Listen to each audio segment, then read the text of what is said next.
Honey trap ಪ್ರಕರಣ ಸೇರಿದಂತೆ ರಾಜ್ಯದ ರಾಜಕೀಯ ಬೆಳವಣಿಗೆಗಳಲ್ಲಿ ಸಾಕಷ್ಟು ಬದಲಾವಣೆಯಾಗ್ತಿದೆ. ಸದ್ಯ ವಿಧಾನ ಪರಿಷತ್ ನೇಮಕ, ಕೆಪಿಸಿಸಿ ಅಧ್ಯಕ್ಷ ಬದಲಾವಣೆ ಚರ್ಚೆಯಾಗ್ತಿದೆ. ಬಹುದಿನಗಳ ನಂತರ ಕಾಂಗ್ರೆಸ್ ನಾಯಕ ರಾಹುಲ್ ಗಾಂಧಿಯನ್ನ ಸಿಎಂ ಸಿದ್ದರಾಮಯ್ಯ ಭೇಟಿಯಾಗಿ ಮಹತ್ವದ ಮಾತುಕತೆ ನಡೆಸಿದ್ದಾರೆ. ಈ ಬೆನ್ನಲ್ಲೇ ಇದೀಗ ಡಿಸಿಎಂ ಡಿಕೆ ಶಿವಕುಮಾರ್ ಕೂಡ ಹೈಕಮಾಂಡ್ ನಾಯಕರನ್ನ ಭೇಟಿಯಾಗಿದ್ದಾರೆ. ಸುರ್ಜೇವಾಲೆ ಜೊತೆ ಸುಮಾರು ಹೊತ್ತು ಮಾತುಕತೆ ನಡೆಸಿದ್ದಾರೆ ಎನ್ನಲಾಗಿದೆ. ಸದ್ಯ ಡಿಸಿಎಂ 3 ದಿನಗಳ ದೆಹಲಿ ಪ್ರವಾಸ ಅಂತ್ಯವಾಗಿದ್ದು, ಡಿಕೆಶಿ ಬೆಂಗಳೂರಿಗೆ ವಾಪಸ್ ಆಗಿದ್ದಾರೆ. ಹೈಕಮಾಂಡ್ ಭೇಟಿ ವೇಳೆ ಪರಿಷತ್ ಪಟ್ಟಿ, ಹನಿ ಟ್ರ್ಯಾಪ್ ಸೇರಿದಂತೆ ಅನೇಕ ವಿಚಾರಗಳನ್ನ ಚರ್ಚೆ ನಡೆಸಿದ್ರು ಎನ್ನಲಾಗಿದೆ. ಬಿಡದಿಯ ಕೇತಗಾನಹಳ್ಳಿ ಬಳಿಯ ಸರ್ಕಾರಿ ಭೂಮಿ ಒತ್ತುವರಿ ಆರೋಪ ಪ್ರಕರಣದಲ್ಲಿ ಎಚ್ಡಿಕೆಗೆ ಕೊಂಚ ರಿಲೀಫ್ ಸಿಕ್ಕಿದೆ.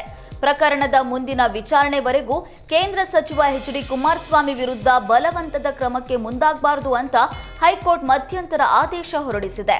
ತಹಶೀಲ್ದಾರ್ ನೋಟಿಸ್ ಪ್ರಶ್ನಿಸಿ ಕುಮಾರಸ್ವಾಮಿ ಹೈಕೋರ್ಟ್ಗೆ ಅರ್ಜಿ ಸಲ್ಲಿಸಿದ್ರು.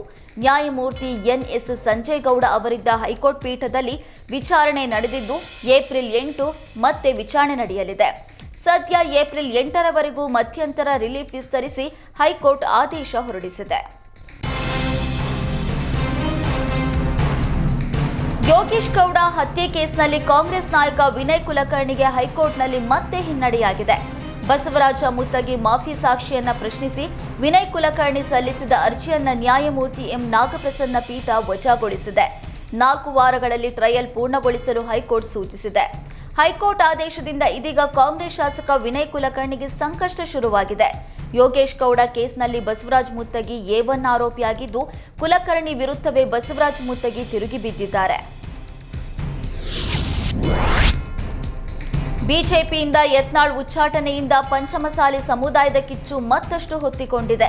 ಬಿಜೆಪಿ ಹೈಕಮಾಂಡ್ ನಿರ್ಧಾರ ಖಂಡಿಸಿ ಬೆಳಗಾವಿಯಲ್ಲಿ ಲಿಂಗಾಯತ ಪಂಚಮಸಾಲಿ ನಾಯಕರು ಪ್ರತಿಭಟನೆ ನಡೆಸಿದರು. ಬಿಎಸ್ ಯಡಿಯೂರಪ್ಪ ವಿಜಯೇಂದ್ರ ಭಾವಚಿತ್ರಕ್ಕೆ ಬೆಂಕಿ ಹಚ್ಚಿ ಪ್ರತಿಭಟನಾಕಾರರು ಆಕ್ರೋಶ ಹೊರಹಾಕಿದರು. ಬಿಜೆಪಿ ಶಿಸ್ತು ಸಮಿತಿ ತಕ್ಷಣವೇ ಯತ್ನಾಳ್ ಉಚ್ಚಾಟನೆ ಹಿಂಪಡೆಯಬೇಕು, ಗೌರವಯುತವಾಗಿ ಯತ್ನಾಳ್ರನ್ನ ಮರಳಿ ಬಿಜೆಪಿಗೆ ಬರಮಾಡಿಕೊಳ್ಳಬೇಕು ಅಂತ ಪ್ರತಿಭಟನಾಕಾರರು ಒತ್ತಾಯಿಸಿದರು. ಬಿಜೆಪಿಯಿಂದ ಯತ್ನಾಳ್ ಉಚ್ಚಾಟನೆಗೆ ಪಂಚಮಸಾಲಿ ನಾಯಕರು ಆಕ್ರೋಶ ಹೊರಹಾಕಿದರು.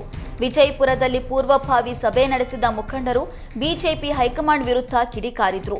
ವಕ್ಫ್ ಬಿಲ್ ಮಂಡನೆ ಮುಂಚೆಯೇ ಷಡ್ಯಂತ್ರ ಮಾಡಿ ಯತ್ನಾಳ್ರನ್ನ ಬಿಜೆಪಿಯಿಂದ ಉಚ್ಚಾಟನೆ ಮಾಡಿದ್ದಾರೆ. ಮೋಸ ಕುತಂತ್ರದಿಂದ ಬಸವನಗೌಡ ಪಾಟೀಲ್ ಯತ್ನಾಳ್ರನ್ನ ಉಚ್ಚಾಟಿಸಿದ್ದಾರೆ ಎಂದು ಪಂಚಮಸಾಲಿ ಶ್ರೀ ಆಕ್ರೋಶ ಹೊರಹಾಕಿದ್ರು. 2023ರಲ್ಲಿ ಅಮಿತ್ ಶಾ ದೆಹಲಿಗೆ ಕರೆದು ಮಾಡ್ತೀನಿ ಪಂಚಮಸಾಲಿ ಹೋರಾಟ ಬಿಡುವಂತೆ ಹೇಳಿದ್ರು.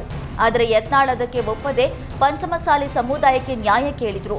ಅದಕ್ಕಾಗಿ ನಾವು ಯತ್ನಾಳ್ ಬೆನ್ನಿಗೆ ನಿಂತಿದ್ದೇವೆ ಅಂತ ಪಂಚಮಸಾಲಿ ಶ್ರೀ ತಿಳಿಸಿದ್ರು. ಈಗ ಯತ್ನಾಳರ ಬೆನ್ನಿಗೆ ನಿಲ್ಲೋದು ನಮ್ಮ ಕರ್ತವ್ಯ ಎಂದ ಪಂಚಮಸಾಲಿ ಶ್ರೀಗಳು ಬಿಜೆಪಿ ವರಿಷ್ಠರ ಮನವೊಲಿಸುವ ನಿಟ್ಟಿನಲ್ಲಿ ರಾಜ್ಯ ಮಟ್ಟದಲ್ಲಿ ಹೋರಾಟ ಮಾಡೋಣ, ಇನ್ನು ಯತ್ನಾಳ್ ಕೈಗೊಳ್ಳುವ ನಿರ್ಧಾರ ಜೊತೆಗೆ ನಾವು ನಿಲ್ಲೋಣ ಅಂತ ಪಂಚಮಸಾಲಿ ನಾಯಕರು ತಿಳಿಸಿದ್ರು.